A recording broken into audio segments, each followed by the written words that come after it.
तो बेटा आपका फ्यूचर आपने क्या सोचा बेटा? हमने नहीं सोचा। हमें सोचना ही है तो सोचने के लिए हमारे पास बेहतर मुद्दे हैं। आंटी, आप ऐसी थोड़ी आंटी हो, हमें अंकल नहीं बनना। समझ में आ रही है बात? कैसे समझोगे? आपके घर, आपकी गृहस्थियां, कैसे आपको ये बात समझ में आएगी कि भविष्य से आजादी, फ्रीडम फ्रॉम फ्यूचर कौन सी चिड़िया का नाम है? आप तो दिन रात बस यही सोचते हो कि अब अगले महीने नुन्नू का क्या करना है, इस ट्यूशन से निकाल के उस ट्यूशन में डालना है। और ना सोचो तो दुनिया आके ताने मारेगी, कैसे गैर जिम्मेदार बाप हो, सच एन इररिस्पॉन्सिबल पेरेंट। होगा, धीरे धीरे होगा। नुन्नू की भलाई भी इसी में है कि आप उसके भविष्य को लेकर बहुत तस्वीरें न बनाओ। आप अपने लिए जो अच्छे से अच्छा, ऊंचे से ऊंचा सोच सकते हो ना, वो एकदम घटिया चीज़ है। इसको मैं सब संस्था वालों को बोलता हूँ ऐसे, इतना थक जाओ कि ऐसी गहरी नींद आए जिसमें भविष्य के सपने भी ना हो। सपने भी वो ले पाता है ना जिसकी नींद थोड़ी उथली होती है। वर्तमान में ऐसे डूबो, ऐसे संघर्षरत हो जाओ, इतना थक जाओ कि तुम्हारे सपनों में भी भविष्य ना आए। पुरानी ही भूल को दोहराने के लिए अपने आप को ये जताना बहुत ज़रूरी हो जाता है कि पहली बात तो कोई भूल अब आज अभी होने जा नहीं रही, और अगर कोई भूल होने जा भी रही है तो नई है, पुराने जैसी नहीं है।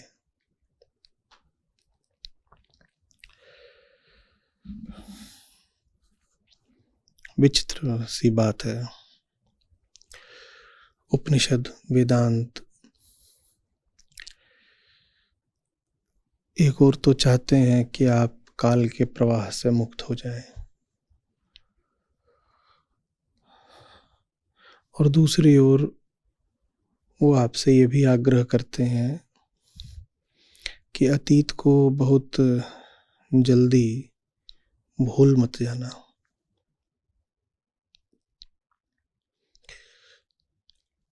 ईशावास्य के ऋषि हमें निर्देश देते हैं, ओम क्रतो स्मर कृतम स्मर।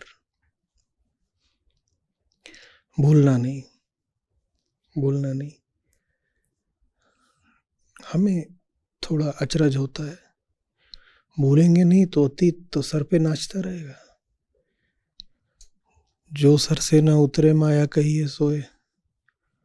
अतीत को याद ही रखना है क्या? ओम आ गया ना, ईशावास्य आ गया ना, ऋषि आ गए ना। बोझ की तरह लेना एक बात है, वो वैसा ही है जैसे गधे के ऊपर आप 100 पुस्तकें रखते भारी भारी। और सीख लेना बिल्कुल दूसरी बात है। जैसे आप जब जाते हैं किसी पुस्तकालय तो आपके पास हो सकता है कि 5-7 या और ज़्यादा वज़नी किताबें हों। आपके पास वो किताबें वैसे ही नहीं हैं जैसे गधे के पास बोझ है। वो किताबें आपके पास हैं सीखने के लिए। तो जब उपनिषद हमसे कहते हैं कि अतीत को याद रखो, तो उनका आशय ये नहीं है कि आप अतीत को बस सूचना की तरह या व्यक्तिगत लाभ हानि के संदर्भ में या अहंकार से जुड़ी कहानियों की तरह याद रखें। वो कह रहे हैं याद रखो ताकि अतीत को दोहराना ना पड़े। वहां याद रखने से आशय है सीखो सीखो। कहावत है ना, इतिहास दोहराता है स्वयं को, हिस्ट्री रिपीट्स इटसेल्फ। इतिहास स्वयं को इसीलिए दोहराता है क्योंकि इतिहास से मनुष्य कुछ सीखता नहीं है। इतिहास तो अपने आप को दोहराएगा ही। वेदांत मुस्कुराकर पूछेगा किसके लिए दोहराता है इतिहास स्वयं को? उसके लिए जिसने इतिहास से कुछ भी सीखा नहीं। तो फिर तो इतिहास भी रासायनिक प्रक्रियाओं की तरह ही हो गया ना।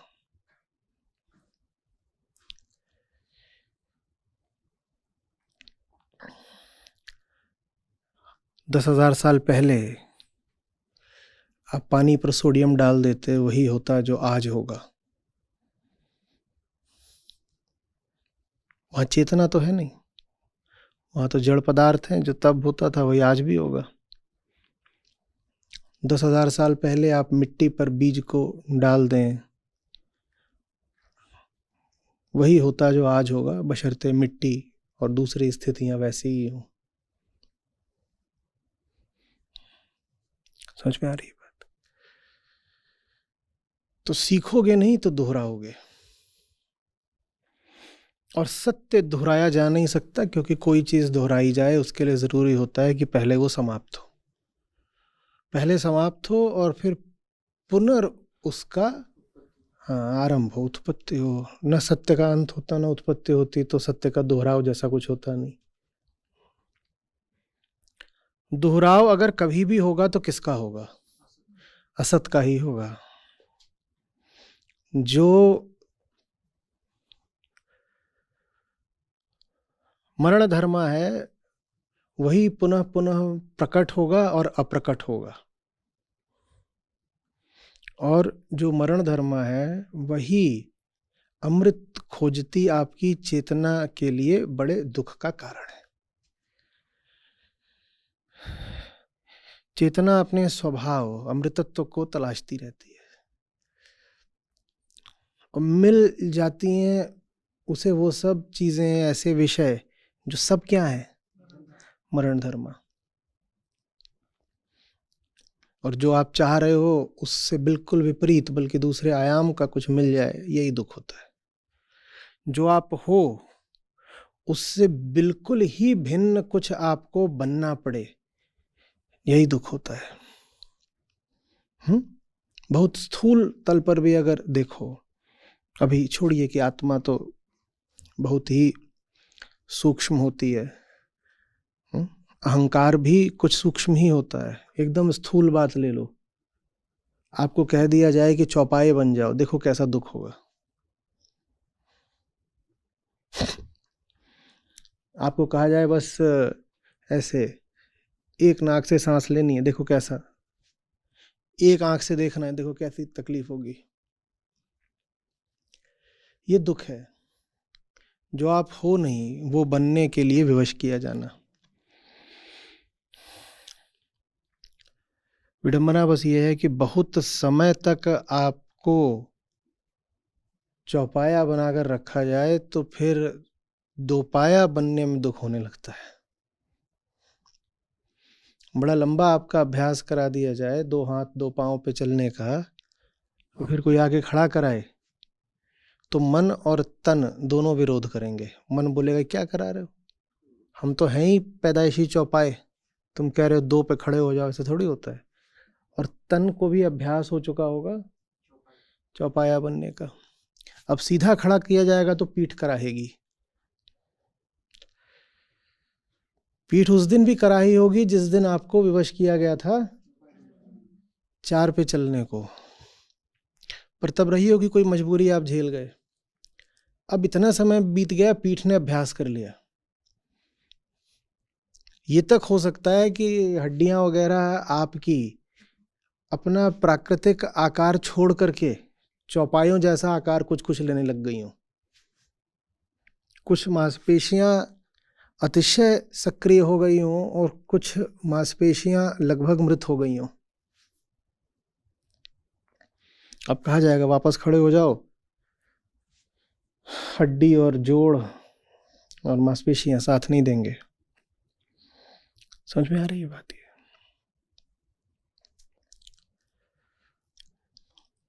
पुरानी गलतियां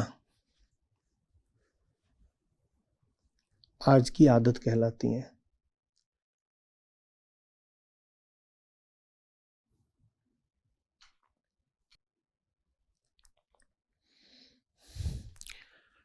पुरानी बेहोशियां, मूर्छाएं आज की परंपरा बन जाती हैं।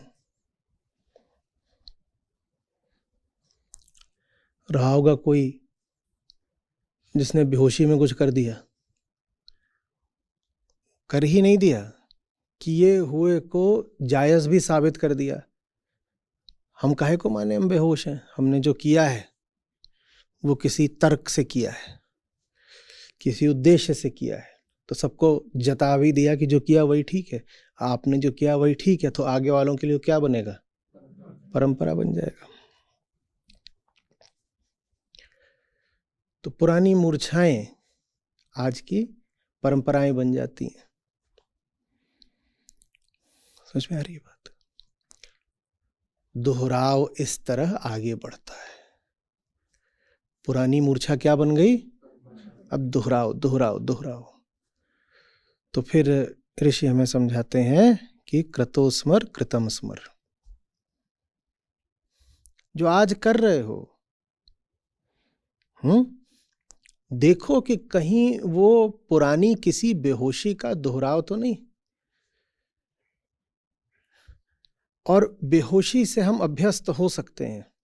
जिससे अभ्यस्त हो जाओ उसमें सुख मिलने लगता है। देखा है कि मन किस तरीके से कितनी ही चीजों के दोहराव की मांग करता है। देखा है? आप जब भी कहते हो आपको खुशी चाहिए, आपने कभी कुछ मौलिक मांगा है क्या? खुशी का अर्थ ही होता है पुराना कुछ हुआ था उस घटना को फिर से ले आ दो। पुराने किसी अनुभव के दोहराव को ही तो खुशी कहते हैं ना। बोलो, सबको खुशी चाहिए। खुशी का थोड़ा आकार प्रकार रूप रचना चेहरा लिखना। तो खुशी माने क्या? और जो कुछ भी लिख रहे हो उसमें दिखा देना कि जरा सी भी मौलिकता हो। हर खुशी पुराने किसी अनुभव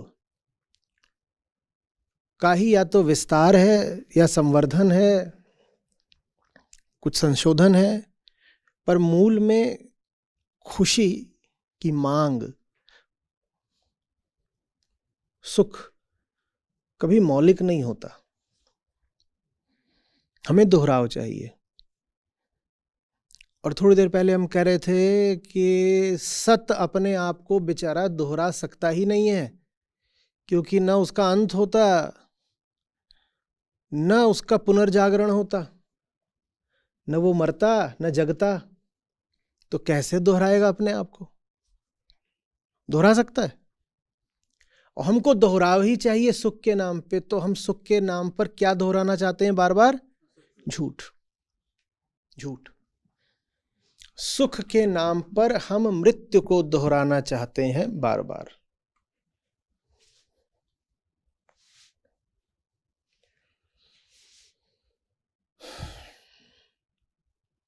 समझ में आ रही बात? ये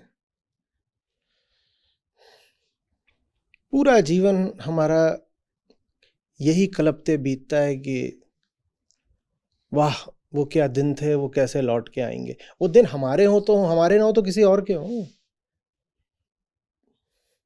दादाजी के हो, दादाजी के भी नहीं है तो किसी और के, किसी अमेरिका वासी के हैं।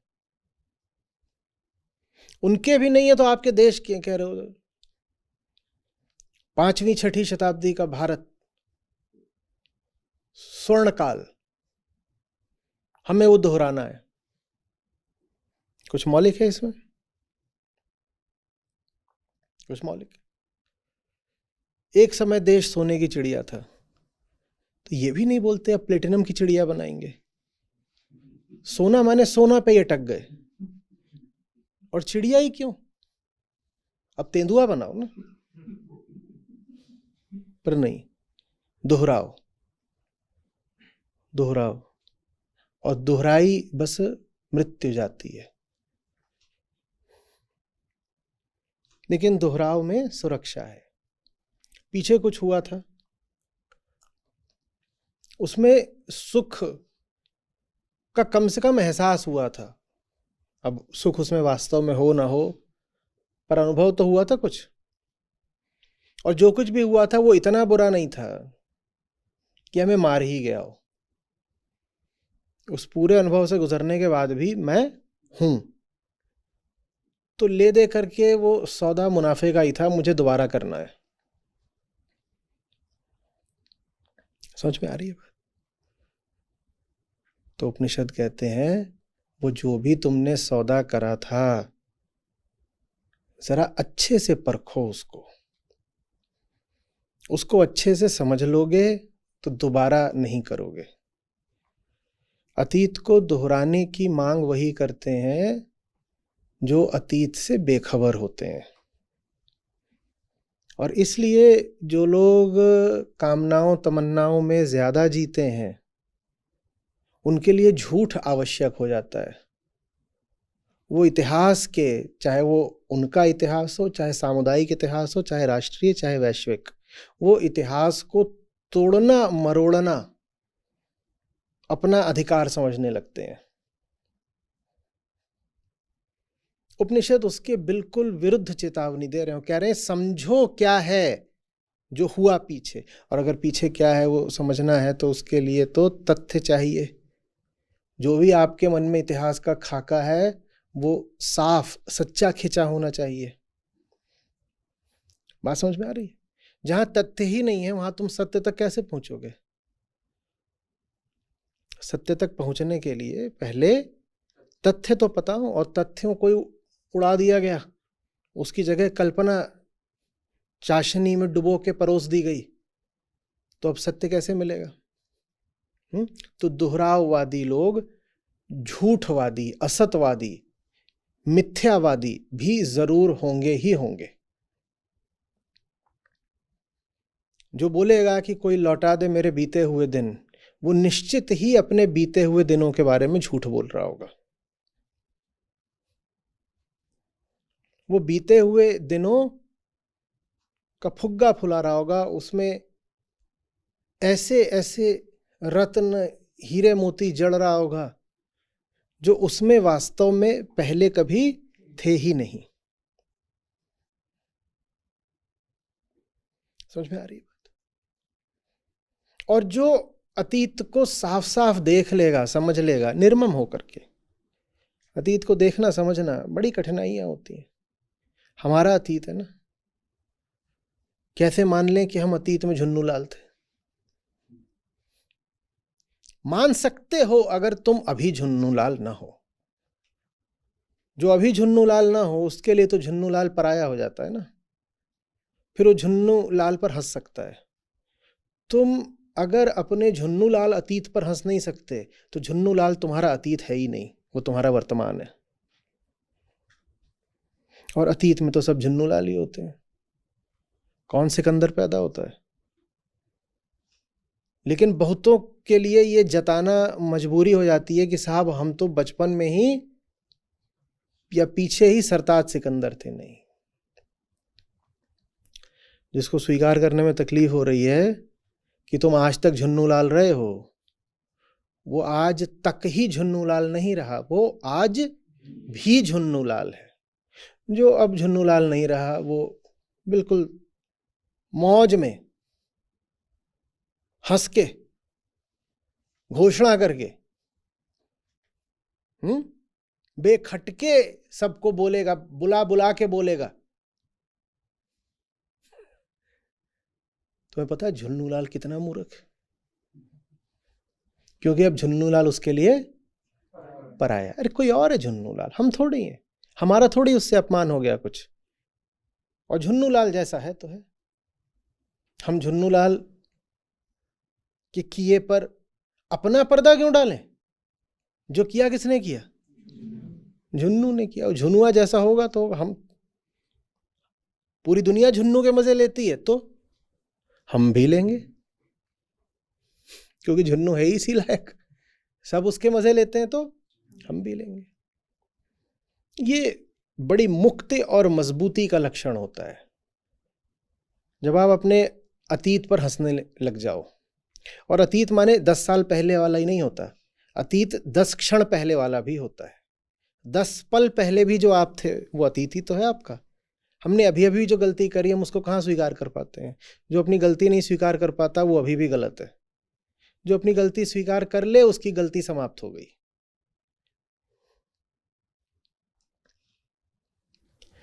समझ में आ रही है बात ये?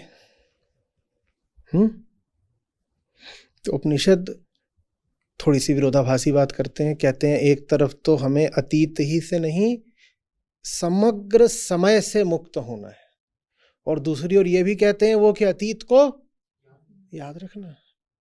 माने ये दोनों बातें फिर एक ही होंगी। माने अतीत से मुक्ति का तरीका ही यही है कि अतीत को लेके झूठ ना बोला जाए। जो अतीत से मुक्त होना चाहते हैं वो साफ साफ स्वीकार कर लें कि अतीत कैसा रहा है। अतीत से आशय क्या है? समय ही अतीत है। समय अतीत ही है हमेशा। आपके सामने जो कुछ भी है वो अतीत है। जितनी देर में आप उसका संज्ञान लेते हैं उतनी देर में वो बीत जाता है, तो वो अतीत ही है। तो मतलब आपके सामने जो पल है, जो लम्हा है, जो दृश्य, जो मंजर है, वही तो सब क्या है? अतीत ही है। इसीलिए आज बात भविष्य की करी ही नहीं, अतीत बोल दिया। अतीत, क्योंकि भविष्य मन की सामग्री है, और मन की वो सामग्री क्या कहलाती है, कहाँ से आती है? अतीत से ही तो आती है। तो भविष्य बोलने की कोई बहुत जरूरत भी नहीं है। भविष्य और क्या है? हाँ, अतीत कोई उल्टा करके पहन लो अपने ऊपर तो भविष्य कहलाता है। तो इतना ही कह दो कि अतीत से मुक्ति, तो उससे आशय हो जाता है समग्र समय से मुक्ति। अतीत से मुक्ति माने अतीत भी गया और भविष्य भी गया। बिना अतीत के तुम भविष्य की कल्पना करके दिखाओ, चुनौती है। आप भविष्य की एक कल्पना करके बता दीजिए जिसमें आपका अतीत सम्मिलित ना हो, करिए। और जो लोग कर सकते हो उन सबसे कह रहा हूं, चलिएगा आज लिख के बताइएगा। ये आप सबके लिए चुनौती है। भविष्य के बारे में कोई एक चीज भी लिख के दिखा दीजिए जो अतीत से मुक्त हो।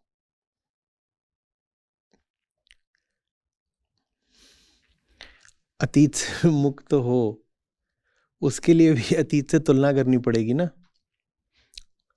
तो जो चीज तुलनात्मक रूप से मुक्त हो वो भी मुक्त कहाँ हुई? उस मुक्ति के केंद्र में भी तो अतीत बैठा। आप कह रहे हैं अतीत से मुक्त है, इतना खैर जटिल करने की जरूरत भी नहीं है। आप कोई कल्पना नहीं कर सकते जब तक आपके पास उस कल्पना के लिए मन में कोई सामग्री ना हो। ठीक? आप कोई कल्पना नहीं कर सकते जब तक उस कल्पना के लिए आपके मन में कुछ सामग्री ना हो, तभी तो आगे कल्पना बढ़ेगी। और वो जो सामग्री है वो कहाँ से आती है? तो भविष्य से मुक्ति कहना कोई बहुत जरूरी नहीं होता। अतीत से जो मुक्त हो गया वो भविष्य से भी अपने आप ही मुक्त हो गया। बात समझ रहे हैं? मैं कैसे हूं, मैं कहां हूं?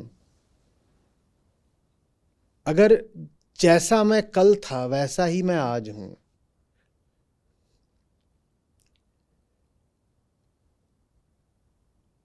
मैं कसम खा लूं, मैं वादे कर लूं, मैं संकल्प कर लूं, मैं सर के बल चलने लगूं, उसके बाद भी मैं जैसा कल था वैसा ही आज हूं।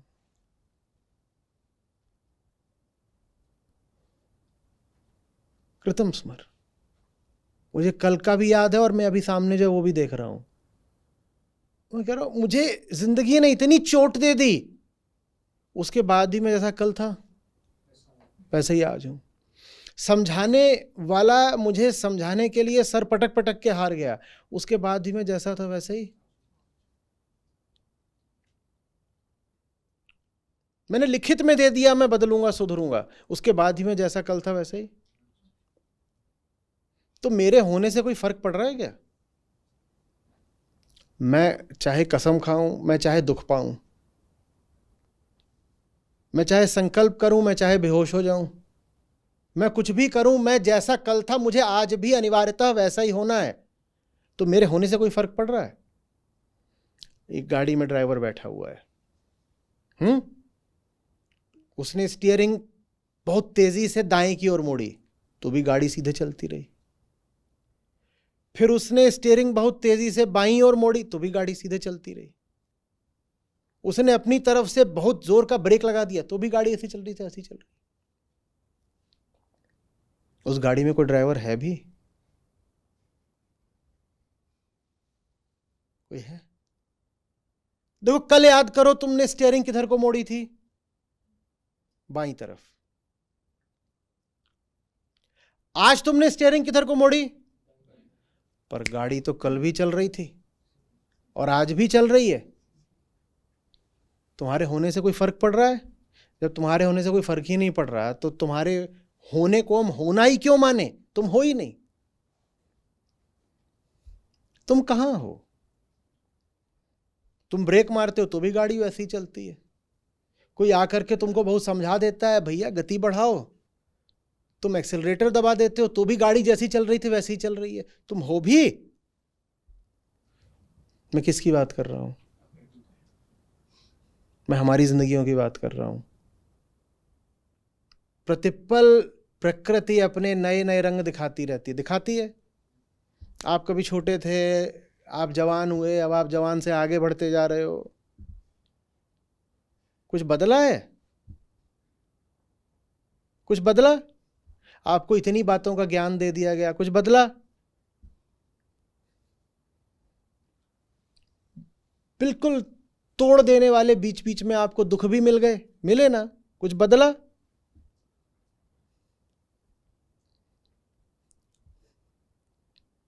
कृष्ण आ गए, बाप रे बाप, क्या क्या समझा गए, कुछ बदला?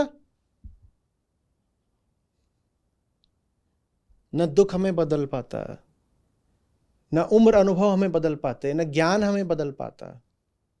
तो हम हैं भी क्या? एक वस्तु हो जिसे कुछ नहीं बदल सकता, वो वस्तु या तो नित्य सत्य होगी या फिर वो है ही नहीं। तो या तो हम परमात्मा हैं, हमें कुछ नहीं बदल सकता, कुछ भी कर लो हम नहीं बदलते। या तो वो है फिर हम नित्य वस्तु, या फिर हम हैं ही नहीं।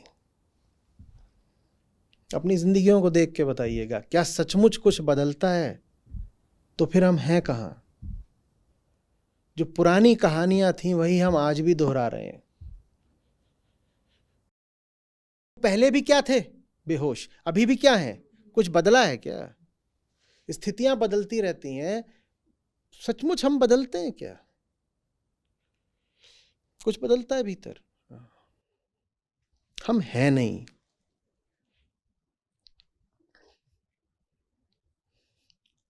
सूरज उगता है, सूरज ढलता है, इसको बदलाव थोड़े ही बोलते हैं। हमारे भीतर तो अमावस घनी गाढ़ी बनी ही रहती है।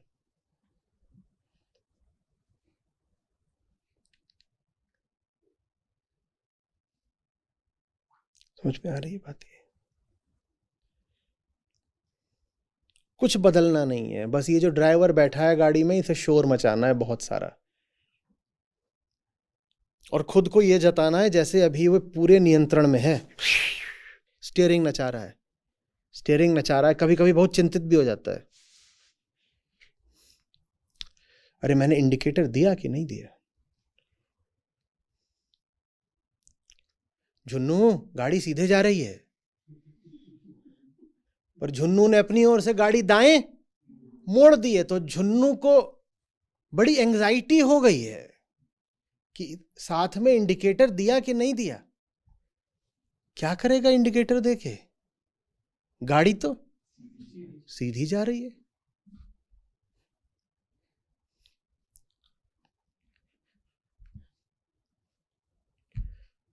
ये वैसी सी बात है जैसे आपके सामने सोडियम क्लोराइड रखा हो, सल्फ्यूरिक एसिड रखा हो, साधारण केमिकल्स, और आप कभी उन्हें लठ से मारें, कभी पद्मश्री पहना दें, कभी चूमने लग जाएं, और कभी गीता सुना दें, उन पे कुछ होना है? कुछ होना है क्या? आप पर कुछ होता है क्या? तुझे लठ से भी मार लिया, मैंने नहीं, जिंदगी ने। मैं भी जिंदगी का हिस्सा हूं।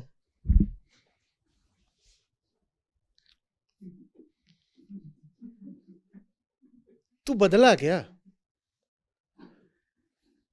कुछ बदला है? पहले सर पे घने घने बाल थे, हाँ? जब आए थे तो लोग बोलते थे भाई, अब सब उड़ गया, अब चचा कहलाते हो। लेकिन कुछ बदला क्या? तुम वही हो जो तुम थे।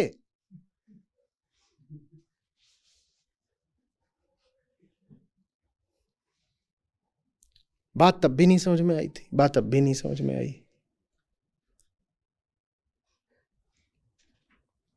जो होता ही नहीं वो कितना डरता है ना। इतना डरता है कि सोचता है सामने वाले को भी डरा लूंगा। ये जो ड्राइवर बैठा है ये पूरे ट्रैफिक को डरा रहा है। ये ज्यादा नाटक करेगा ना, गाड़ी ठोक दूंगा। तू ठोक सकता ही नहीं। तू भीतर बस बैठ गया है ड्राइवर बन के, कर्ता बन के, चालक बन के। वास्तव में जो हो रहा है वो तो प्रकृति कर रही है, तेरी बेहोशी कर रही है। तुम कुछ करो उसके लिए पहले तुम्हें होना पड़ेगा। अद्भुत बात है।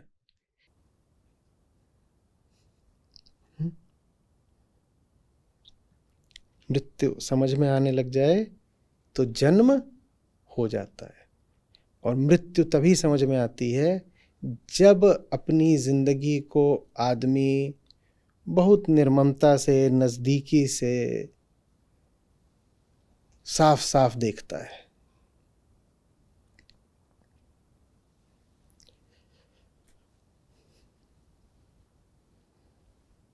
क्या कुछ भी सचमुच बदल रहा है?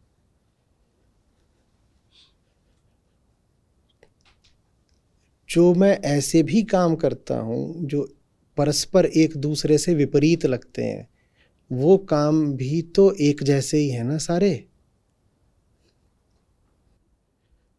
तो हम जब किसी से गले मिलते हैं और हम जब किसी का गला काटते हैं, ये दोनों काम विपरीत होते हैं क्या?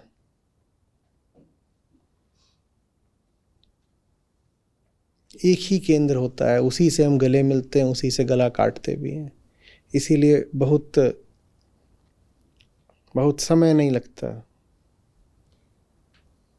बहुत जोर नहीं लगता कि गले मिलने वाला ही गला काटने वाला बन जाए।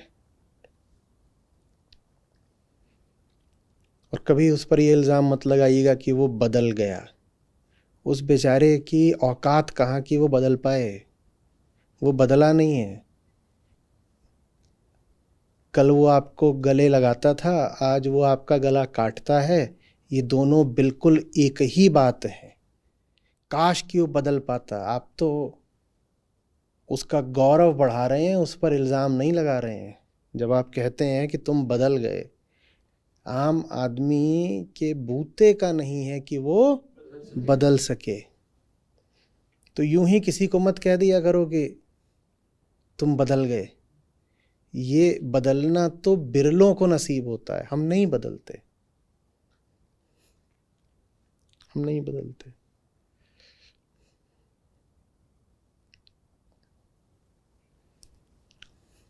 हम भ्रमित रहते हैं, भ्रम में कभी बाएं चलते हैं और बदलाव के नाम पर उसी भ्रम में, उसी बेहोशी में दाएं चलने लग जाते हैं।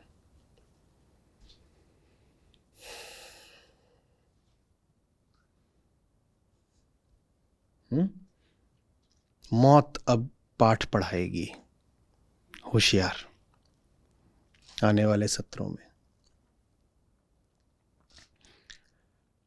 और जितने उसके रंग रूप हो सकते हैं वो हम सब देखेंगे।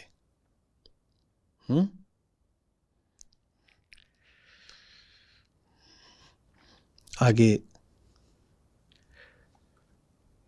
मौसम थोड़ा अनिश्चित है, तो सीट बेल्ट बांध के,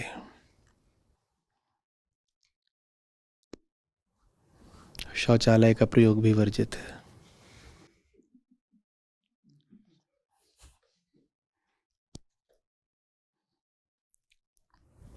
चलिए बताइए।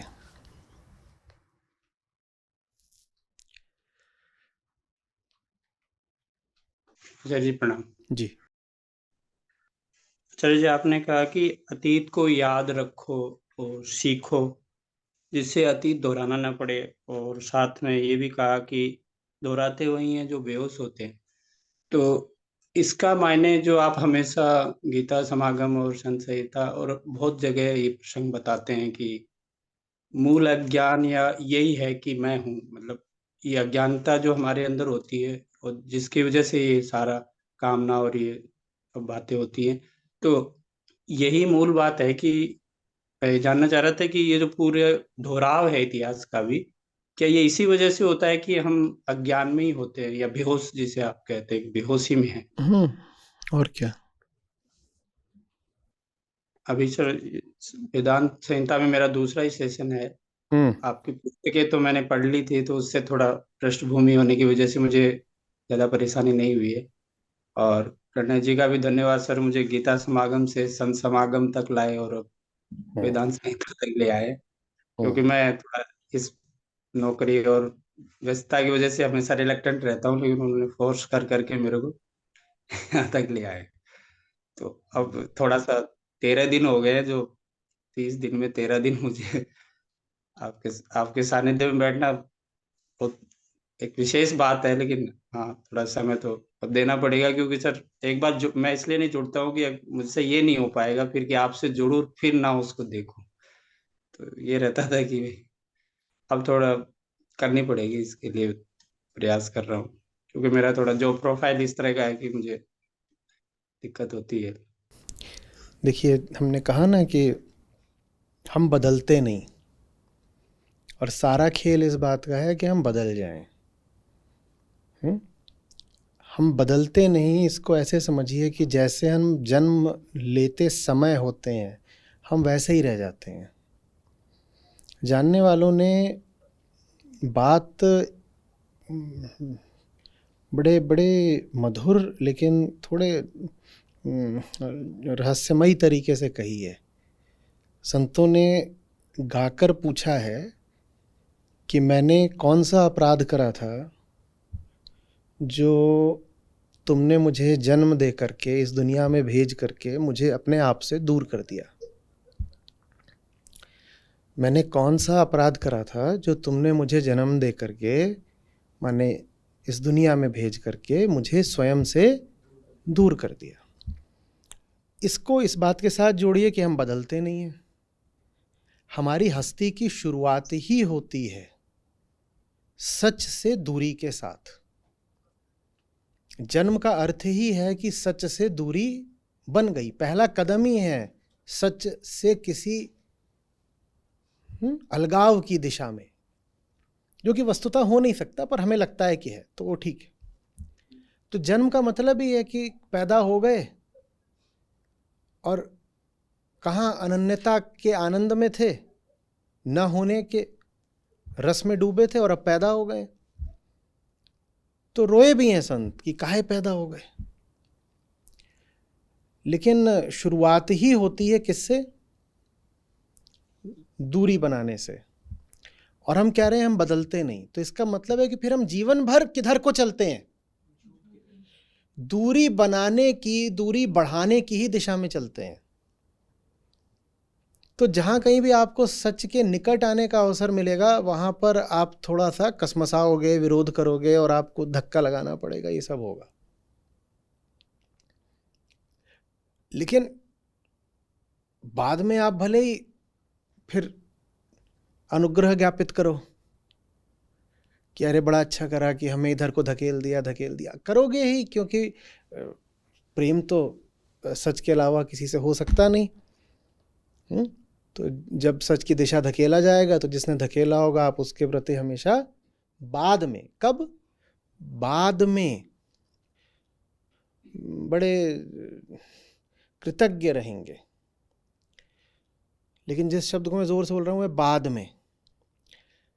लेकिन जिस समय जो आपको सच की ओर ले जाएगा उस समय तो उसकी दुर्दशा होनी पक्की है।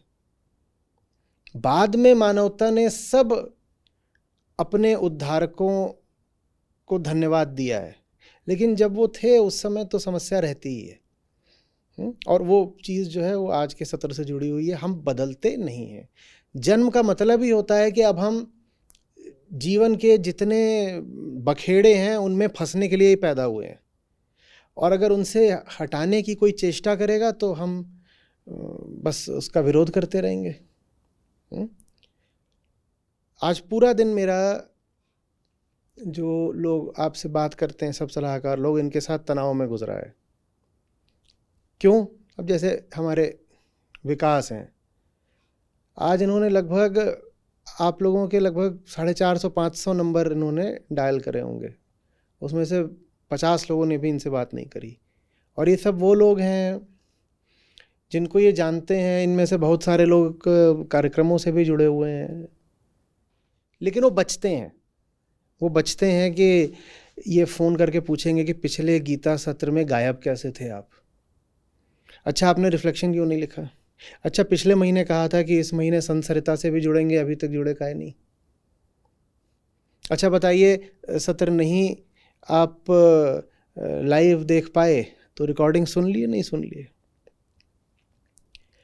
अब एक इंसान है, वो आप लोगों को कॉल पे कॉल करे जा रहा है, उसने सचमुच आज 460-470 नंबर डायल करे हैं, आप लोग बात भी नहीं करते। बाद में जब किसी तरीके से वो पूरी जान लगा के सफल हो जाता है आपसे बात करने में, तो आप पर्दे पर आकर कहते हो धन्यवाद धन्यवाद। आप धन्यवाद दे रहे हो, बड़ी मीठी बात है, लेकिन एक इंसान का पूरा दिन बहुत कष्ट में बीतता है आप लोगों को आपकी सांसारिकता से थोड़ा सा बाहर निकालने में। मैं आपको लेकर कोई व्यक्तिगत बात नहीं बोल रहा हूँ, मैं सबको बोल रहा हूँ। आप तो मेरे सम्मुख ही हैं, मैं उनकी बात कर रहा हूँ जो सम्मुख नहीं हैं। बहुत बचते हो आप लोग और बड़ा कष्ट देते हो, और वो कष्ट आप इनको ही नहीं दे रहे होते, और लगातार मुझे दे रहे होते, क्योंकि मैं हर 10 मिनट में इनसे संपर्क में रहता हूँ। 10 मिनट भी मैं ज़्यादा बोल रहा हूँ, शायद हर 2-3 मिनट में, कि बात हो पा रही है, लोग कहाँ हैं, कैसे हैं। हमारे लिए आप ही सब कुछ हैं,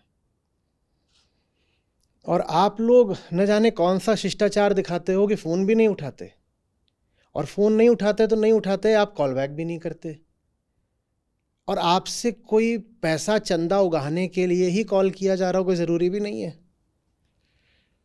अब तो सत्र शुरू हो चुके हैं, और या इस महीने का ये कितना, चौथा 5वां सत्र होगा, तीसरा है, कौन कितना है, चौथा सत्र है। तो अब तो कॉल अब आएंगी भी आपको, तो ये पूछने को आएंगी कि साहिबान गायब कहाँ थे आप? कम्युनिटी पर लिखने वालों का प्रतिशत अभी कितना चल रहा है? जो सब एनरोल्ड हैं उसमें से कितने लोग लिख रहे हैं? 38%। तो फ़ोन जाता है कि कहाँ। और मैं आपके सामने बैठ के आग्रह करता रहता हूँ कि आओ, जो सीखा है उसको लिखो, नहीं तो बस आप इसी आत्मविश्वास में रह जाओगे कि हमने तो सुन लिया, हमने तो सीख लिया, वो उड़ जाएगा, भाप बन जाएगा। आओ वहाँ पर लिखो, जो सीखा है उसको अभिव्यक्त करो, तभी वो धीरे धीरे फिर जीवन में प्रवेश करेगा। आप नहीं लिखते, उसके लिए आपसे बात करो तो भी आप लोग बात नहीं करोगे। तो बहुत अच्छी बात है, आप अभी कह रहे हो कि आपको, कौन है आपके साथ, परिणय जी, परिणय शर्मा, कि परिणय ने आपको धक्का दे दे करके धीरे धीरे करके आपको गीता समागम से अब वेदांत संहिता में भी प्रवेश करा दिया। वो अच्छी बात है, आपके लिए अच्छा हो रहा है, लेकिन इस प्रक्रिया में हमें बड़ी मेहनत, बड़ी थकान हो रही है। बहुत थकाते हो आप लोग, बहुत ज़्यादा थकाते हो आप और आपका संसार और आपकी गृहस्थियाँ। बाप रे बाप, बहुत पीछा करना पड़ता है आपका। और ऐसे बचते हो जैसे हम पीछे से चाकू भाला बंदूक लेके आ रहे हो आपको गोली मारने के लिए। और हम इतने ही बुरे हैं तो फिर बाद में आकर के फिर कृतज्ञता क्यों बताते हो? ये क्यों कहते हो कि अच्छा किया, मुझसे ज़बरदस्ती करी और मुझे गीता में ले आए? अगर हम इतने ही बुरे हैं तो फिर हमने आपके साथ जो किया होगा वो भी बुरा ही होगा। फिर बाद में क्यों कहते हो नहीं नहीं आपने तो हमारे लिए बड़ा अच्छा किया? अच्छे तो हम हैं ही, ठीक है। दिक्कत बस ये है कि इतिहास कहेगा कि अच्छे हैं, लेकिन ये सब जो जी रहे हैं ना, ये भी जीव हैं। इनको इतिहास में नहीं जीना, इनको आज जीना है। और आप जो कष्ट दे रहे हो उसके कारण इनका इतिहास भले ही बन जाए पर वर्तमान खराब हुआ जा रहा है।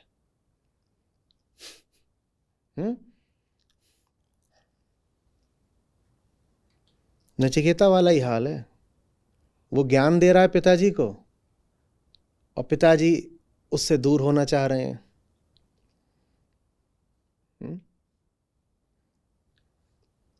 बाद में पिताजी ने भी कहा होगा, देखा मेरा होनहार बेटा, पूरे जिले में किसी का ऐसा नहीं है। लेकिन उस वक्त तो बेटा एकदम अखर रहा है ना। जब बेटा पीछे से आके क्या कह रहा है, बताओ बताओ, वैसे ही हमारे लोग भी पीछे से आके आपको पकड़ते हैं, बताओ बताओ। आचार्य जी प्रणाम। जी। मेरा प्रश्न ये था कि अगर अतीत ही भविष्य है तो फिर क्या वर्तमान जैसा मेरे जीवन में कुछ नहीं है क्या? कृपया मार्गदर्शन करें इसमें। कुछ नहीं होता।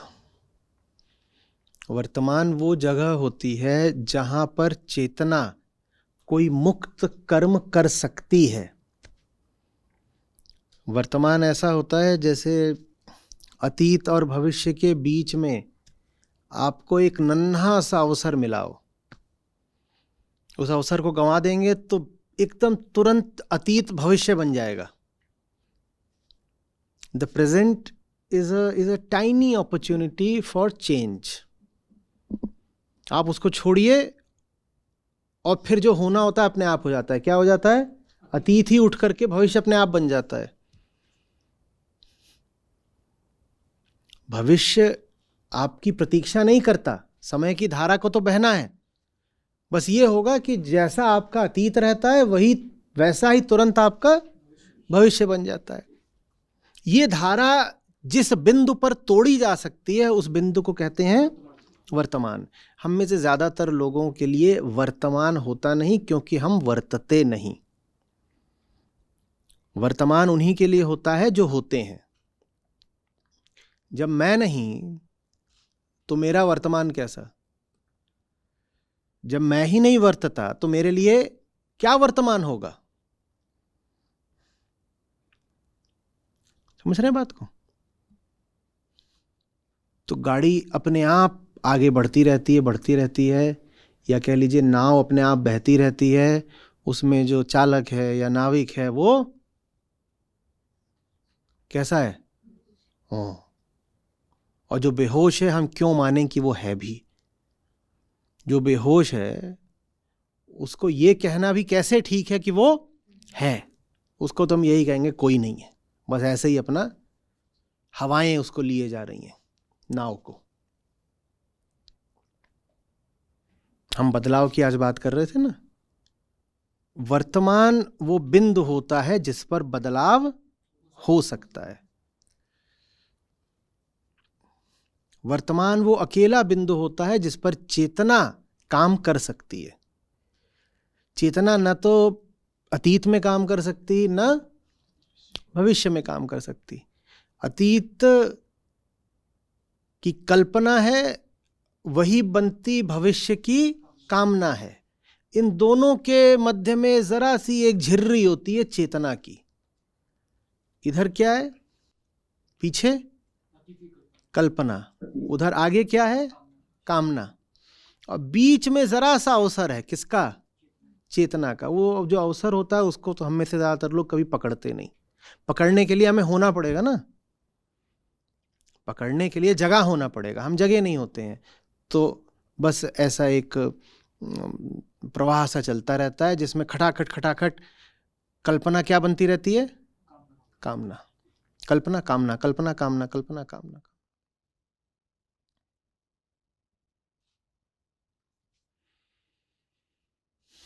चेतना आए तो ये चक्र टूट सकता है।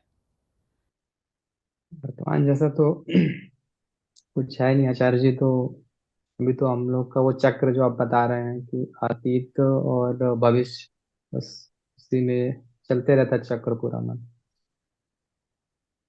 और जो भी करते हैं अपने जीवन में बस उसी वही किए जा रहे हैं बेहोशी में, उसके अलावा कुछ भी नहीं।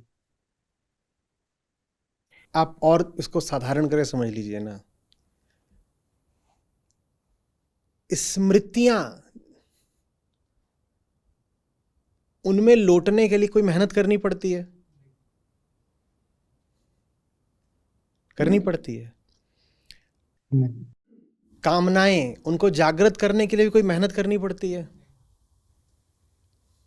नहीं, वो तो आ जाते हैं। पर ठीक सामने जो है उसको समझने के लिए क्या करना पड़ता है?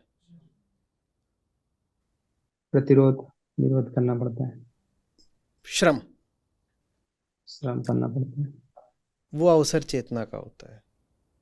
बाकी दोनों काम बेहोशी में अपने आप हो जाते हैं, उसमें कोई मेहनत वहनत नहीं लगती, लुढ़कते पुढ़कते अपने आप हो जाता है। तो इसलिए ये जो है भीतर, वो तथ्य से माने वर्तमान से बहुत बचता है। कौन मेहनत करे ये समझने की कि सचमुच क्या है? एक लेके चलो पीछे की स्मृति, और एक लेके चलो आगे की योजना। इस पूरे में जो सचमुच है उसका कोई स्थान नहीं रह जाता। आचार्य जी, हम साहस क्यों नहीं दिखा पाते? मतलब कि हमारे सामने जब कामना है और उन स्थितियों में। ये प्रश्न बहुत काम का नहीं होता, साहस क्यों नहीं दिखा पाते। अगर बुरा लग रहा है साहस नहीं दिखा पाते तो साहस दिखाइए, बस साहस दिखाइए, यही है। साहस क्यों नहीं दिखा पाते? क्योंकि साहस अपने आप में खतरे वाली बात होती है, और क्या। ये ऐसा ही प्रश्न है कि हम खतरा क्यों नहीं उठाते, क्योंकि वो खतरा है। जहां सब कुछ आसान हो वहां साहस शब्द प्रासंगिक भी होगा क्या? तो इसीलिए साहस हम नहीं लेते। साहस जागृत करने का अर्थ होता है अनिश्चितता को आमंत्रण। अब कुछ भी हो सकता है, सुरक्षा का कोई भरोसा नहीं अब। तो साहस अगर प्यारा लग रहा है और आवश्यक लग रहा है तो साहस दर्शाएं, जागृत करें। एक ये सब लोग अच्छे से समझ लें, भविष्य की कोई कल्पना नई नहीं होती।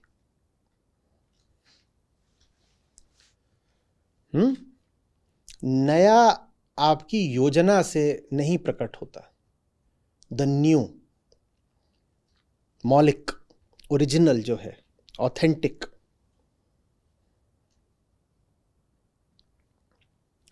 वो आपकी योजना से नहीं आता कभी भी।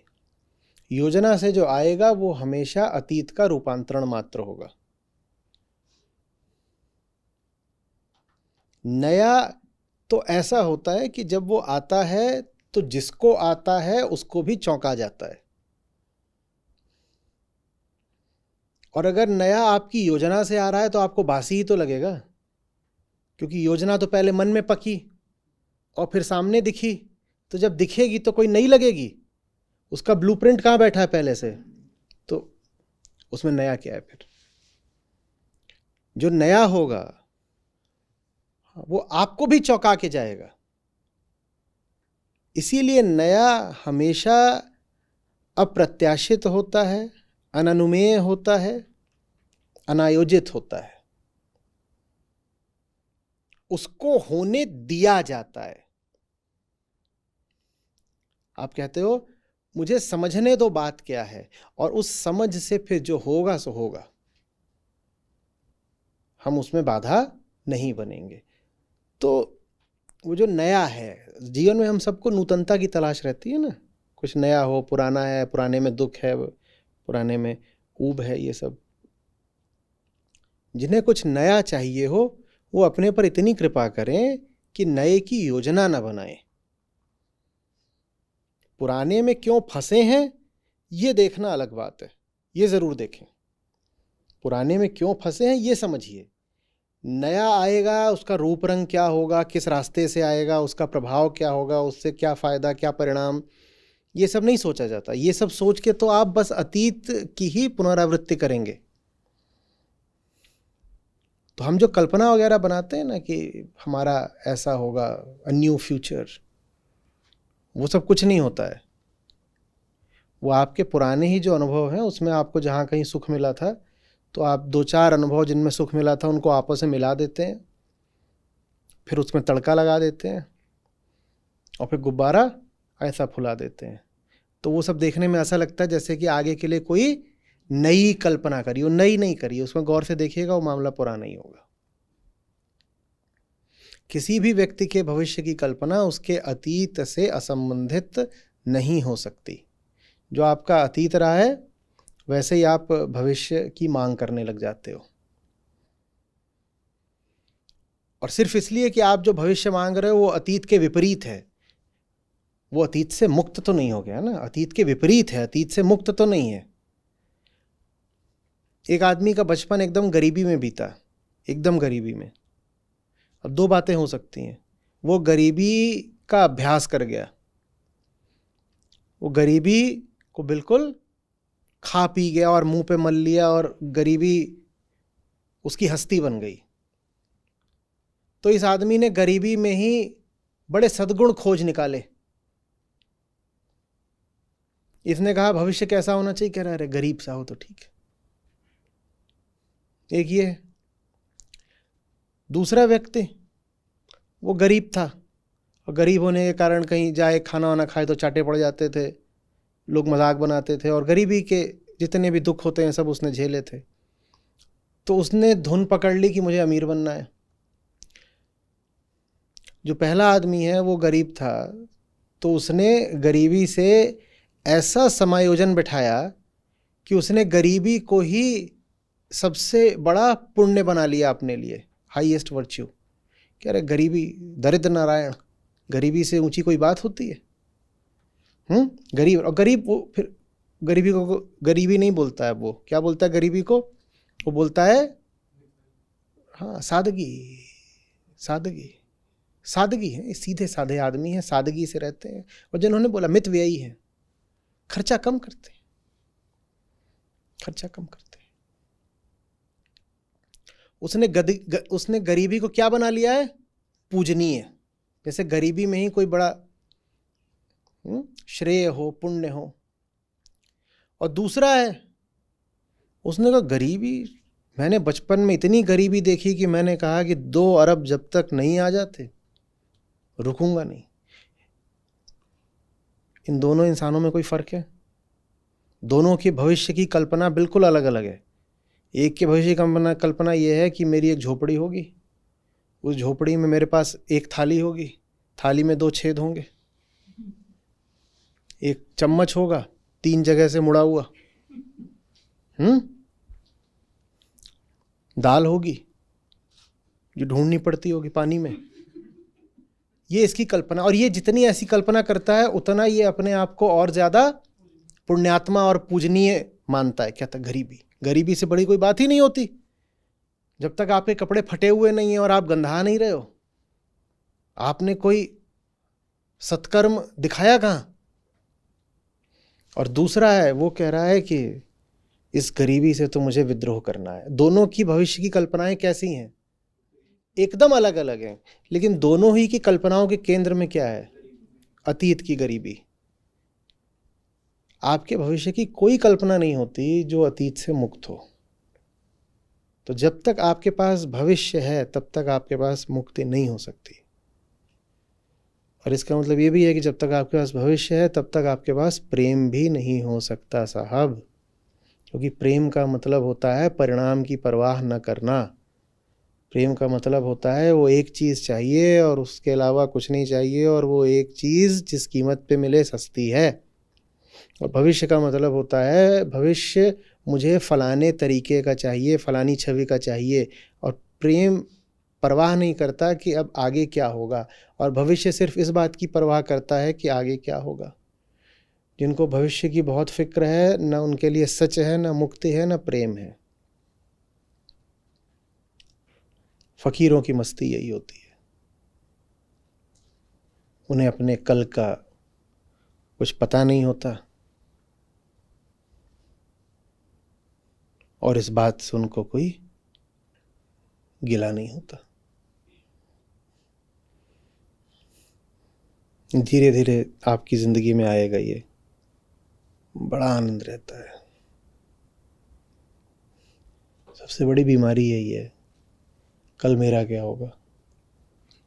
जब इसकी फिक्र छूटने लगती है ना, आज़ादी। ये नहीं कि इस सवाल का जवाब मिल गया कि कल मेरा क्या होगा, बस अब ये सवाल इंटरेस्टिंग नहीं लगता। रुचि नहीं रही इस प्रश्न में, इंटरेस्ट नहीं आता। तो कोई पूछे कि पर बताओ तो तुम्हारा होगा क्या, कोई गंवार ही होगा जो ऐसा सवाल पूछेगा, तो उसको उसी की शैली में जवाब दीजिएगा। ये तुम्हारा सवाल हमें अब इंटरेस्टिंग नहीं लगता। नहीं, पर कोई जवाब तो तब खोजे ना जब सवाल में पहले कुछ इंटरेस्ट हो। हमें ये सवाल अब बोरिंग लगता है।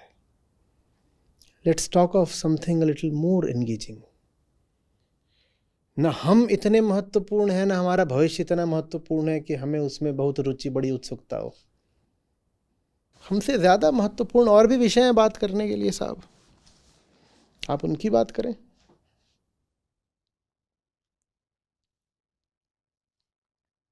जवाब मिल गया इस बात का कि कल क्या होगा। तो बेटा आपका फ्यूचर आपने क्या सोचा बेटा? हमने नहीं सोचा, क्योंकि हमारे पास सोचने के लिए बेहतर चीजें हैं। हमें सोचना ही है तो सोचने के लिए हमारे पास बेहतर मुद्दे हैं। आंटी, आप ऐसी थोड़ी आंटी हो, हमें अंकल नहीं बनना।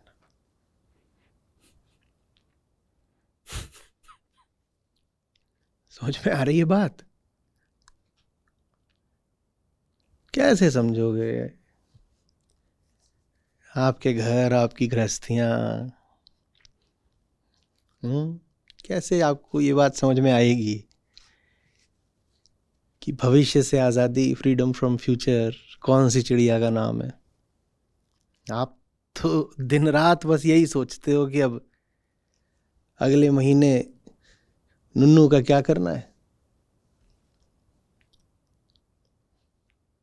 इस ट्यूशन से निकाल के उस ट्यूशन में डालना है।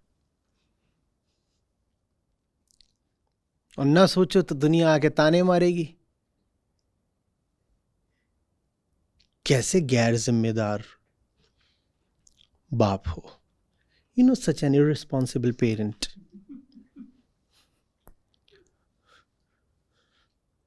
Nuns has been going all berserk.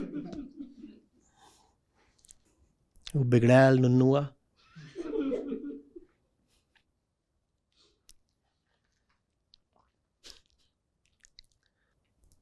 होगा, धीरे धीरे होगा। नुन्नू की भलाई भी इसी में है कि आप उसके भविष्य को लेकर बहुत तस्वीरें न बनाओ।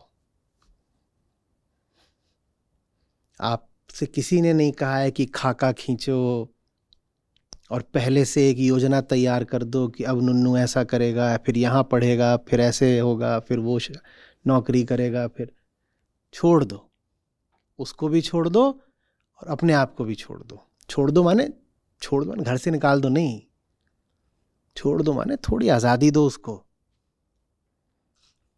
आप अपने लिए जो अच्छे से अच्छा, ऊंचे से ऊंचा सोच सकते हो ना, वो एकदम घटिया चीज है।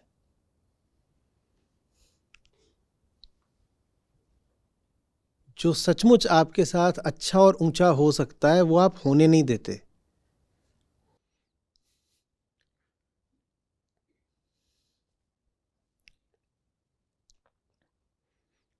हमको लगता है हमारे ही अनुभवों का ये जो छोटा सा दायरा था, इतना सा सैंपल, उसमें ही जो सर्वश्रेष्ठ है वही यूनिवर्सल सेट में भी सर्वश्रेष्ठ है।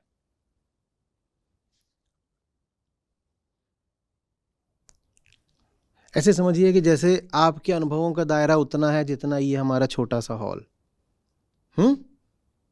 और यूनिवर्सल सेट है जैसे ये पूरी पृथ्वी। तो आपको अनुभव कुल इतने लोगों का हुआ जो ये बैठे हैं।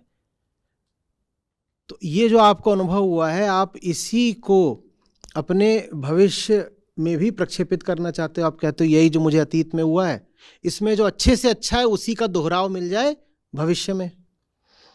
तो मान लीजिए आपको लंबाई पसंद है, तो आप कहोगे यहाँ जो सबसे लंबा है भविष्य में भी मुझे वैसा ही कोई मिल जाए। अब यहाँ जो सबसे लंबा है वो भी अधिक से अधिक मान लीजिए 5 फुट 8 इंच का है, और पूरे विश्व में जो सबसे लंबा है वो कितना है? वो 7.5 फुट का है। लेकिन आप अपने इन अनुभवों में ही श्रेष्ठतम को खोजते रह जाते हो और उससे वंचित रह जाते हो जो एब्सोल्युटली श्रेष्ठतम है। समझ रहे हो बात को? कि जैसे कोई गांव से आए और उसने जिंदगी में, उदाहरण दे रहा हूं, उसने जिंदगी में कभी सूखी रोटी और लौकी और तरोई के अलावा कुछ खाया नहीं है, और पहुंच गया किसी 5 सितारा में, और वहां उन्होंने उसको ला करके दे दिया पूरा मेन्यू। बोला बेकार सब कुछ, इसमें वो तो है ही नहीं जो मेरे अतीत में था। ये हमारा रुख रहता है जीवन के सामने। हम जीवन को अस्वीकारते दुत्कारते चलते हैं सिर्फ इसलिए क्योंकि आज के मेन्यू में वो नहीं है जो हमारे अतीत में था। वो बार बार पूछ रहा है तरोई, और वेटर बोल रहा है व्हाट मैन।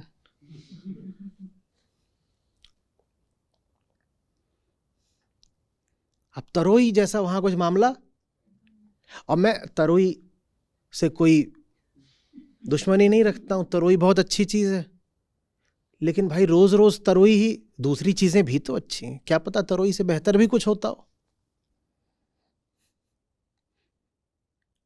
और जब आपने बाकी सब अभी आजमाया ही नहीं, तो आप तरोई पर कैसे जम गए? और तरोई पे भी आप जम इसलिए नहीं रहे हो क्योंकि तरोई आपको श्रेष्ठ लगती है, तरोई पर आप इसलिए जम रहे हो क्योंकि तरोई की आपको आदत लगी है।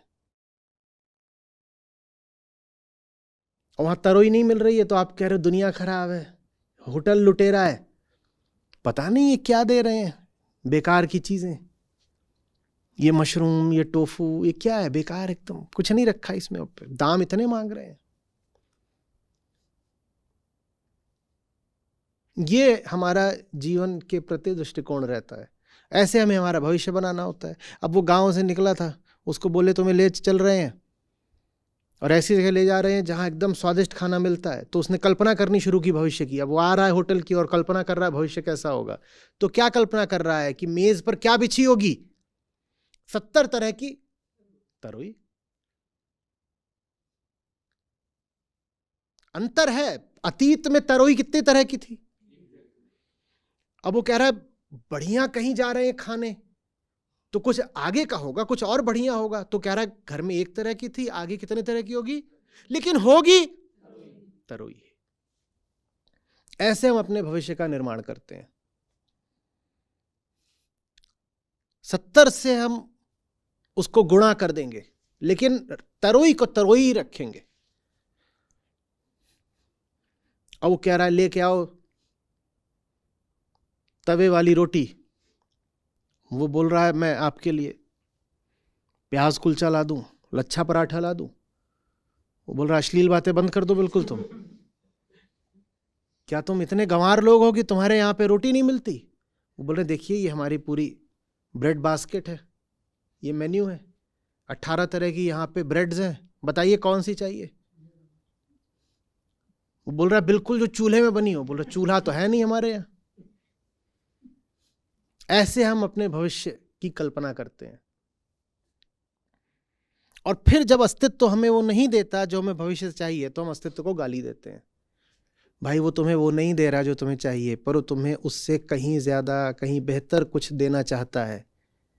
थोड़ा उपस्थित तो हो जाओ, थोड़ा खुलो तो सही। एक तरह से श्रद्धा इसी खुलेपन का नाम है। मेरा काम भविष्य की रूपरेखा खींचना बिल्कुल नहीं है। तो मेरा काम क्या है, मेरा कर्तव्य क्या है, अच्छे से समझ लीजिए। मेरा कर्तव्य भविष्य का निर्धारण करना नहीं है। मेरा कर्तव्य है वर्तमान को समझना, न उससे ज्यादा न उससे कम। वर्तमान को समझने के बाद मेरा अधिकार समाप्त हो जाता है। अधिकार ही नहीं है। मा फलेषु कदाचनम, अधिकार ही नहीं है। कदाचित तुम्हारा अधिकार नहीं है। फल माने भविष्य। फल कहां मिलते हैं सारे? मा फलेषु कदा, भविष्य पर तुम्हारा कोई अधिकार नहीं है। तो जो भविष्य की कामना कल्पना में जीते हैं, ये सब कृष्ण के द्रोही हैं।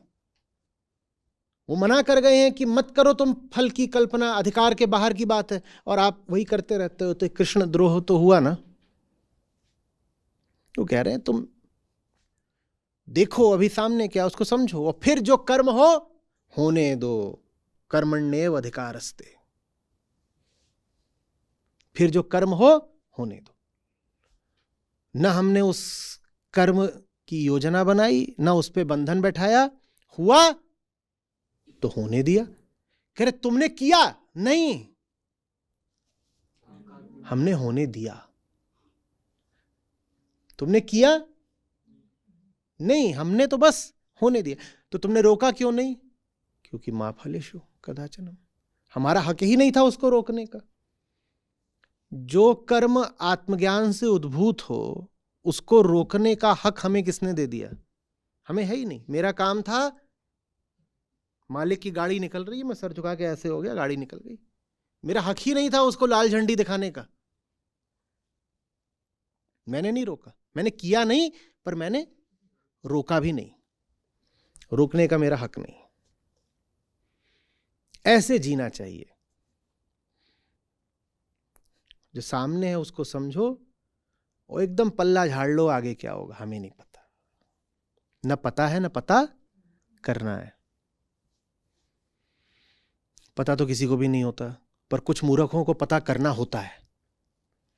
हालांकि वो कितनी भी कोशिश कर लें पता करने की, पता तो किसी को भी हो नहीं सकता। तो जब पता हो ही नहीं सकता, तो पता करने का प्रयास भी बंद करो। अच्छे से समझो कि चीज क्या है, ये जिंदगी, ये जो चल रहा है, ये क्या है। इसको देखो, इसको जानो, सामने क्या है और यहाँ पीछे अंदर क्या है उसको भी।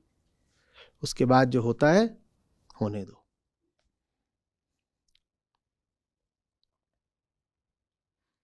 हॉस्टल में हम लोग कहते थे आड़ दे। क्या? आड़ दे, आड़ दे।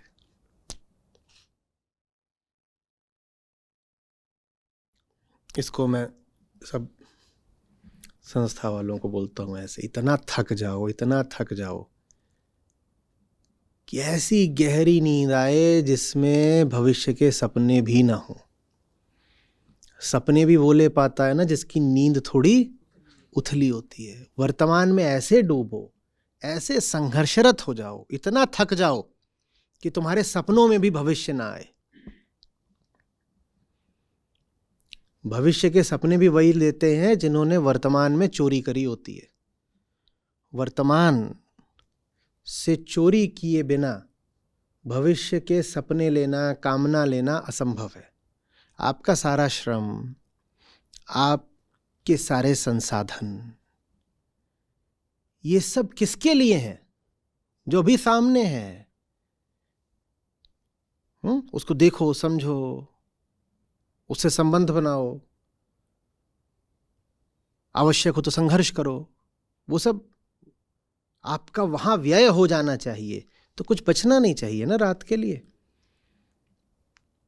गए पड़े सो गए, कैसे आगे की योजना बनाए? कुछ नहीं।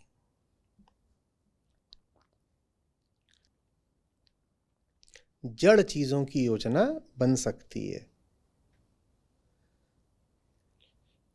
जड़ चीजें दो बार जन्म लेती हैं। पहले थोड़ा सूक्ष्म तरीके से मन में, और फिर स्थूल तरीके से संसार में। इसी को योजना कहते हैं। योजना का मतलब होता है पहले उसे यहां जन्म दिया और फिर उसे बाहर कार्यान्वित किया। योजना माने यही होता है। ये माइक कैसे बना होगा? पहले आइडिया आया, फिर आइडिया क्या बना? डिजाइन बना, और फिर डिजाइन क्या बना? है ना? तो देखो इसने कैसी प्रक्रिया से जन्म लिया। ये जड़ है, इसके साथ ऐसा होना चाहिए, इसके साथ ऐसा होना चाहिए। आप कौन हो? आप चेतन हो। चेतना को आयोजित नहीं किया जाता, चेतना आयोजित करती है। आप बड़ी गड़बड़ करते हो, आप सब्जेक्ट को ऑब्जेक्ट बना डालते हो, और ऑब्जेक्ट जड़ होता है। जो चेतना को ही आयोजित करने की कोशिश करेगा तो दुख ही पाएगा ना, क्योंकि आपने उसका स्वभाव ही बदल दिया, आपने उसका स्वभाव ही बदल डाला। तो जिंदगी में चीजें व्यवस्थित आयोजित हो सकती हैं जिंदगी, लेकिन देखो साहब, अनायोजित, अनप्लान्ड ही होनी चाहिए।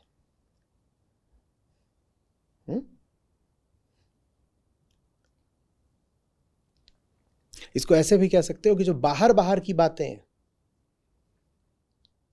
उनमें आप योजना फिर भी बना सकते हो, लेकिन जो जिंदगी में सबसे भीतरी बातें हैं, हार्दिक बातें, उनमें योजना मत बना लेना।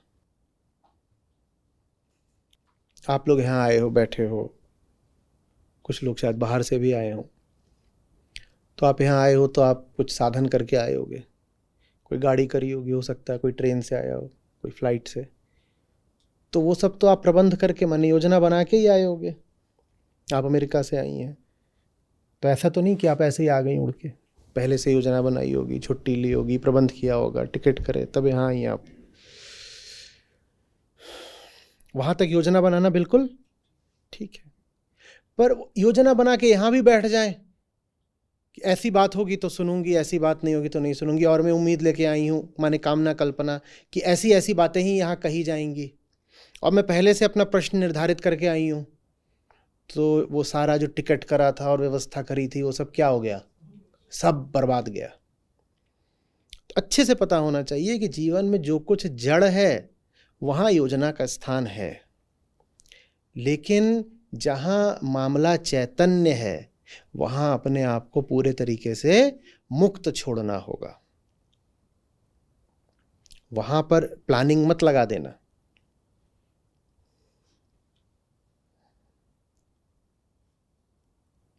समझ रहे हैं बात को?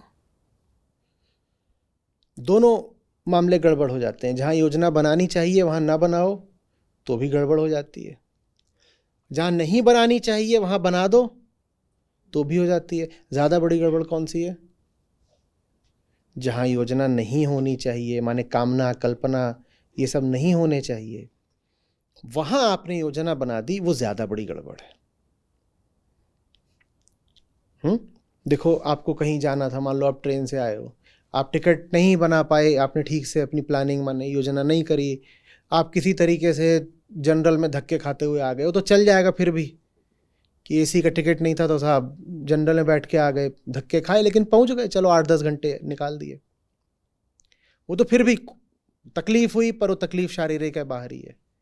उससे ज़्यादा बड़ी गड़बड़ क्या हो जाती है? अगर यहाँ आकर के उम्मीद रख लेते कि यहाँ आए हैं तो अब यहाँ ऐसा ऐसा फल मिलेगा, ऐसी ऐसी बातें सुनेंगे और यहाँ से ऐसे ऐसे अनुभव लेकर के वापस जाएंगे। नहीं, वो ज़्यादा बड़ी गड़बड़ होगी।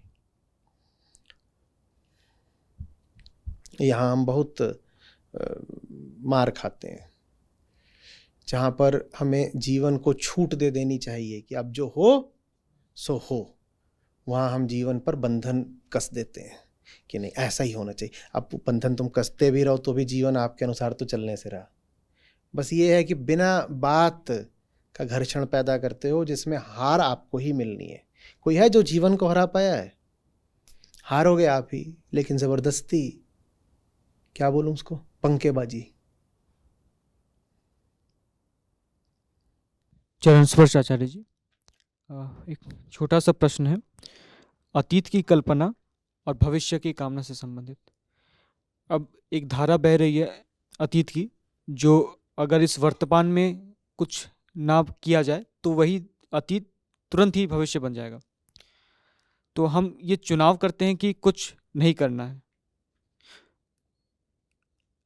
तो हमें अवश्य ही कुछ लाभ दिखता है कि अतीत के बहाव में, तभी हम चुनते हैं कि जैसा चल रहा है वैसा ही चलने दो। होने का दिखता है। मैं अतीत हूं और मुझे बने रहना है, तो मैं अतीत को ही आगे ले जाऊंगा ना। मैं कौन हूं? लाभ छोटा मोटा नहीं है, अस्तित्वगत लाभ है। मैं कौन हूं? मैं अतीत हूं। मेरी अतीत के अलावा क्या पहचान है? अहंकार की कोई पहचान होती है अतीत के अलावा? हाँ, तो मैं अतीत हूं और मुझे मरना तो है नहीं, बचे रहना है। तो ये अतीत ही आगे बढ़ेगा, भविष्य बनेगा। हाँ, मैं अतीत हूं, पर अतीत से मुझे कुछ समस्याएं हैं। समस्याएं सबको होती हैं, तो उसके लिए मैं क्या करूंगा? अतीत में ऊपर ऊपर से कुछ रद्दो बदल, सतही कुछ कृत्रिम बदलाव, वो करके मैं भविष्य खड़ा करूंगा। भाई, भविष्य भी भोगना तो मुझे ही है ना। तो भोगूंगा तो तभी ना जब मैं बचूंगा। और मैं हूं कौन? अतीत। तो भविष्य को भोगने के लिए भी मुझे अतीत तो बने रहना पड़ेगा ना। मैं ही नहीं रहा तो भविष्य को भोगेगा कौन? मजेदार बात निकली ना, भविष्य को अतीत भोगता है। अच्छा, तो यहाँ पर तीन पक्ष नहीं है, अतीत भविष्य मैं, ऐसा तीन नहीं है। मैं अतीत हूं। मैं मैं अच्छा, अतीत हूं। दो ही पक्ष हैं। अतीत हटा दो, समय पूरा हटा दो, तो मैं क्या बचा? वृत्ति बची, बस एक बीज सा बचा, एक बिंदु बचा। सारी जो सामग्री है जिससे मैं संबंधित होता है वो कहाँ बैठी है? अतीत में। तो मैं अतीत हूं। तो मैं ही अपना कंटिन्यूएशन चाहता हूँ, इसीलिए पीछे की सामग्री को भविष्य बना। आगे फेंकता रहता हूं। ये जो मैं हूं ना, इस पे विचार करना। मैं हूं, ये बहुत घातक वक्तव्य होता है, सिर्फ क्योंकि इसमें निर्भरता होती है। मैं हूं हमेशा अपने लिए क्या तलाशता है? एक विषय, सहारा तलाशता है। उसी सहारे की आवश्यकता को खत्म करने के लिए कहा जाता है मैं आत्मा हूं। अब आत्मा माने भी क्या होता है? मैं। तो मैं आत्मा हूं का क्या अर्थ हुआ? मैं हूं। मैं हूं। अब मुक्ति हो गई।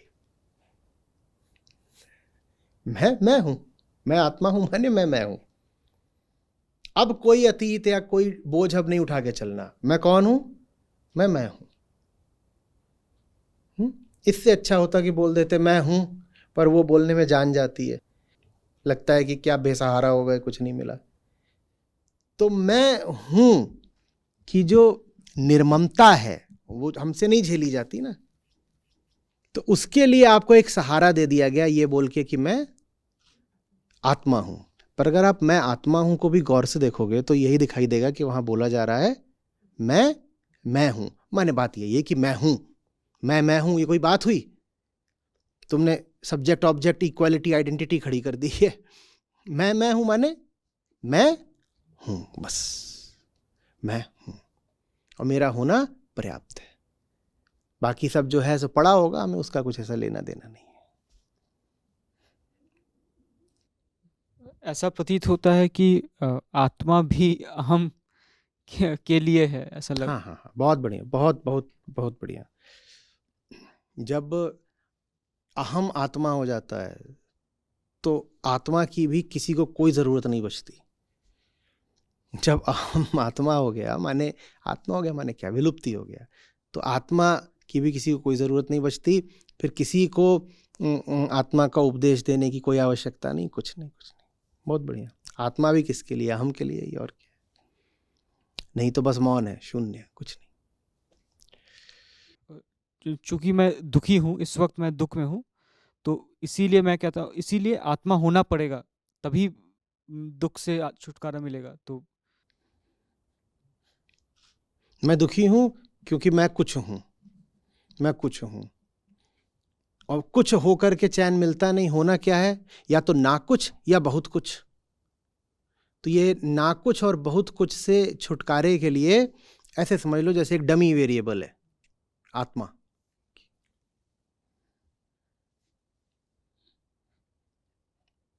ये बहुत ज़रूरी है समझना, नहीं तो लोग आत्मा को भी कुछ बना लेते हैं कि आत्मा भी कुछ है, ये है, ये है, ऐसे ही आत्मा भी कुछ है। वहीं से तो शुरू होके फिर ये सब खेल गिरते गिरते गिरते गिरते अपना स्तर खराब करते करते ये जादू टोना बन जाता है। आत्मा उड़ रही है, आत्मा चिपक रही है, आत्मा को डंडे मार दूंगा, ये। क्योंकि आत्मा जब कुछ हो गई तो फिर उस कुछ के साथ आप कैसे भी गुण जोड़ सकते हो ना। कुछ हो गई तो फिर अच्छी आत्मा भी होगी, फिर बुरी आत्मा भी होगी, बड़ी आत्मा होगी, छोटी आत्मा होगी, संतुष्ट आत्मा होगी, तड़पती आत्मा होगी, सब हो जाएगा। फिर एक बार आपने किसी वस्तु को सत्ता प्रदान कर दी, अब आपको उसे गुण भी तो देने पड़ेंगे ना। दुनिया में कुछ ऐसा है जिसकी सत्ता है पर गुण नहीं है, तो आत्मा अगर है तो उसके साथ भी फिर आपको गुण जोड़ने पड़ेंगे। फिर गुण जोड़ दिए तो अब लो शुरू हो गई सारी माया नगरी। तो इसीलिए चूंकि अर्जुन मोहग्रस्त थे, इसीलिए कृष्ण को होना पड़ेगा। मतलब गीता में ऐसा लगा कि जो सेंट्रल कैरेक्टर है वो अर्जुन ही है। बस बस बस। कृष्ण कौन है? जो अर्जुन को होना चाहिए वो कृष्ण है। अर्जुन का ही एक तल अर्जुन के अपरिमित तल से बात कर रहा है। अर्जुन की श्रेष्ठतम संभावना को कृष्ण कहते हैं। ठीक है, इसलिए आपको ऐसी बातें सुनने को मिलती हैं कि जब शिष्य समझने लग जाता है तो गुरु जैसा होने लग जाता है। इसी चीज को लोगों ने स्थूल रूप से ऐसे प्रदर्शित किया कि जो गुरु के बाहरी चिन्ह थे उनको ही, जो उनके सबसे निकट अनुयायी थे, उन्होंने धारण कर लिया कि गुरु के जैसे हाव भाव, ताव तेवर, कपड़े लत्ते, बाल दाढ़ी, वो फिर शिष्यों ने भी पकड़ लिए। उसमें भी जब शायद बात शुरू ही हुई होगी तब भाव ये रहा होगा कि जब हम भीतर से वैसे ही हो गए हैं उन्हीं के जैसे, तो बाहर से भी उनके जैसे क्यों ना दिखें। और बाहर से उनके जैसे दिखते हैं तो हमें भी बार बार याद आता है कि हम वही हैं और वैसे ही रहना है। तो भाव यही रहा होगा। आगे चल करके वो भाव वगैरह सब मिश्रित हो गया, खराब दूषित हो गया, और बस जो बाहरी चीज थी वो बच गई, जो भीतरी एकता थी गुरु के साथ वो समाप्त हो गई।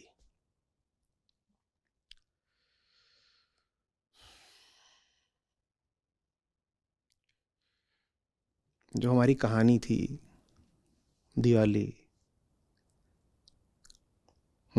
उसका जब अंत होता है तो कैसे होता है? उन दोनों की शक्लें एक होने लग जाती हैं। वही बात है, प्रकृति में भेद होते हैं, आत्मा में तो भेद नहीं होते ना। एक आत्मा और दूसरी आत्मा कोई अलग अलग तो नहीं होते। जैसे जैसे आप आत्मस्थ होने लगते हो वैसे वैसे फिर जो कोई भी आत्मस्थ है उससे बिल्कुल एक होने लगते हो। अब इसका ये नहीं मतलब है कि शक्ल एक जैसी हो जाएगी। भीतर का सन्नाटा या भीतर का मौन या जो भी बोल लो, भीतर का खुला आकाश या भीतर का सूरज, जैसा भी है, भीतर का प्रकाश, वो एक सा हो जाता है। एक नूर से सब उपजा। समझाने वाले इसको कभी कभी ऐसे बोलते हैं कि बात तो अर्जुन ही अर्जुन से कर रहे हैं, गीता में भी बात अर्जुन ही अर्जुन से कर रहे हैं। समझाने का एक तरीका है, इसको बहुत आप गंभीरता से मत ले लीजिएगा। पर अर्जुन और कृष्ण में अंतर वही है जो एक छोटे से पौधे और एक वटवृक्ष में होता है। वो जो वटवृक्ष है वो उस नन्हे से पौधे की संभावना है। तो अभी देखो तो दोनों में बहुत अंतर दिखाई देगा। कहाँ कृष्ण जबरदस्त है, चौड़ा, वट का तना देखा है कैसा होता है, कमरे बराबर, ऐसे ऐसे होते हैं कि इतना बड़ा एक का तना हो, तना पता ही नहीं चलता, उसकी सब जड़ें घुस जाती हैं, सब तना ही बन जाता है। और वही उसका आप जब लगाते हो, रोपते हो, तो वो कैसा रहता है। कभी कुछ बरगद पीपल कुछ रोपा है, वो कैसा होता है, उसका तना कैसा होता है, ऐसा उंगली जैसा। उसको उंगली को देख के कभी ख्याल आएगा कि कमरे जितनी इसकी चौड़ाई होने वाली है। हाँ, तो वही रिश्ता है अर्जुन में और कृष्ण में। लेकिन मूलतः दोनों एक ही है, एक ही है। जैसे पौधा अपने ही भविष्य से बात कर रहा हो।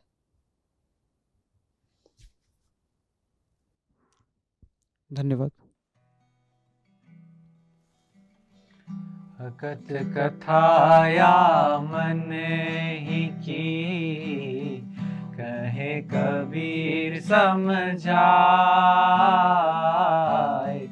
अकथ कथाया मन ही की, कहे कबीर समझाए। जोया को समझा परै, ताको काल न खाए रे साधो, ताको काल न खाए। झूठे सुख को सुख कहे, मानत है मन मोह। झूठे सुख को सुख कहे, मानत है मन मोह। जगत चबैना काल का, कुछ मुख में कुछ गोद रे साधो, कुछ मुख में कुछ गोद।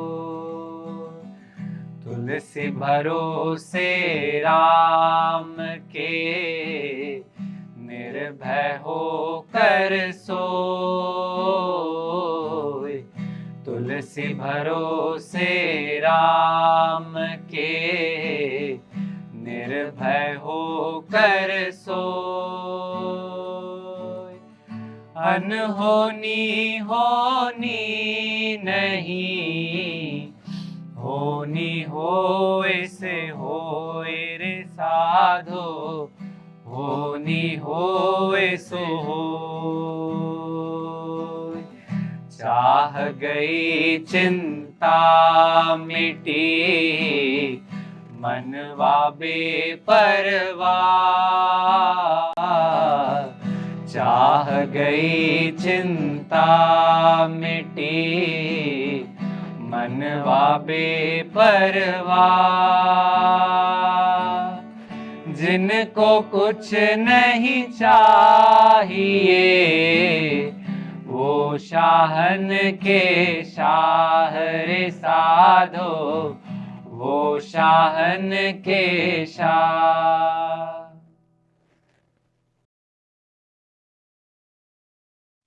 मैं सर्वेश लखनऊ से लगभग 4-4.5 साल से आचार्य जी से जुड़ा हूँ, और आप लोग जुड़े रखे हुए हैं, इसके लिए बहुत बहुत धन्यवाद आप लोगों को। जिंदगी में बहुत सारे परिवर्तन आ रहे हैं, हमेशा परिवर्तन के क्रम में बहुत सुधार दिखने लगता है।